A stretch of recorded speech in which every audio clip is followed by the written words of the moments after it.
So this story right here from The Verge is a big deal, man. Jon Stewart's Apple TV Plus show ends reportedly over coverage of AI and China. According to reports, the problem with Jon Stewart has been effectively canceled over editorial disagreements with Apple. So, Jon Stewart's show has been really good to this point. I mean, he was wonderful on The Daily Show, as everybody knows. That show is legendary and iconic. I think Trevor Noah taking it over from him, that didn't work out so well in the long run. But he went to Apple TV. He was doing this show, The Problem with Jon Stewart. A lot of the stuff he did was phenomenal. He would like debate politicians or the Treasury Secretary or whoever and Larry Summers, and he would basically make them look as ridiculous as they are.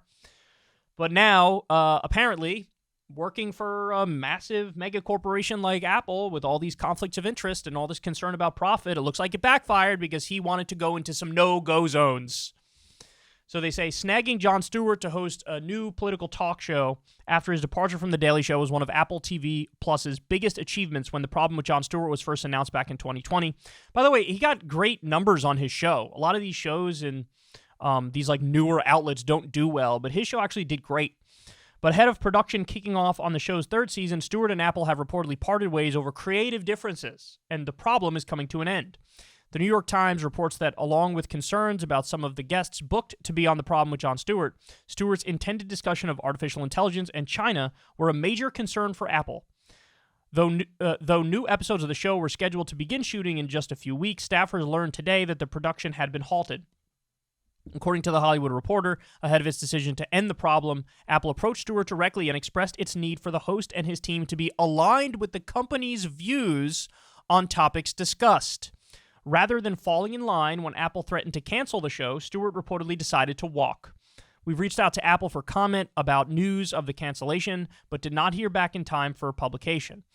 The Times report doesn't detail what about the show's planned coverage of artificial intelligence and China prompted Apple's executive leadership to butt heads with Stewart, but considering how pointed criticality is a big part of what ultimately made the problem with Jon Stewart a hit for Apple TV Plus, and how maintaining a cordial relationship with China is crucial to Apple's future plans for growth, it doesn't come as a shock to see the show hit the chopping block this way. You don't need to be a genius to figure out what happened here. Apparently, Jon Stewart was going to be very, very critical of AI.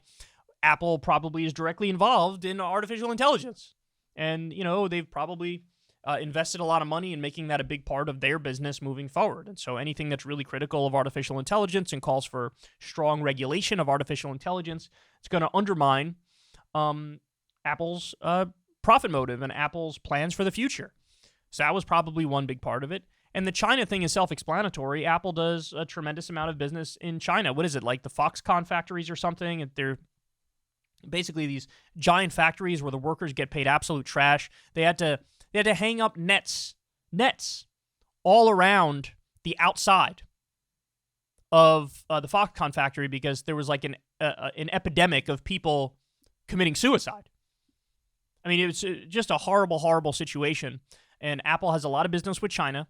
And so they didn't want to piss off China. They didn't want retribution or retaliation where China might, raise their taxes or whatever. So they were just like, okay, we're just going to go ahead and axe Jon Stewart. So look, this speaks to, this is the main point, right? This speaks to if you work for giant mega corporations, and look, all of us do to one extent or another, right? Even here on YouTube. YouTube is owned by Google. So technically, I work for Google in a weird roundabout way, more like an independent contractor type deal, but like in a weird roundabout way, I work for Google. We have a Patreon where you guys pay us. Technically, I work for Patreon too. That's not like a big, not nearly as big a corporation as a lot of these other ones that we're talking about, but like this is the problem. If you work for a mainstream media outlet, CNN, MSNBC, Fox News, ABC, CBS, et cetera, a lot of their money is going to come from advertising, and it's other mega corporations that pay them. And you don't want to piss off those mega corporations. You don't want to undermine them. Like if you're getting a lot of money from Big Pharma, you're going to, you can only be so critical of Big Pharma without them wanting to pull their money, right? We saw this a lot in the lead up to the Iraq War. Phil Donahue was fired from MSNBC. Phil Donahue was vocally against the Iraq War. He was fired. Why? Well, number one, they wanted to go in the direction of being more pro-war because that was the national mood at the moment. So they wanted everybody to fall in line behind George W. Bush. But also, there are a lot of defense contractors who advertise with these big media outlets. And, they might not be so keen on doing that if you're funding a strong voice that's against the war where you're going to make more money, right? So you have these conflicts of interest, this corrupt system. In the case of Apple, they were pretty intelligent up to this point where they looked like they just let Jon Stewart have at it and say whatever he wanted. But as soon as he got on something that was potentially going to affect their bottom line, they flipped too. And this is the problem with the media, man. This is the problem, and I'm sure he'll have a lot to say about this in the future, assuming he's not tied up in some sort of contract where he's not allowed to talk about it, which would be draconian in its own respect, by the way.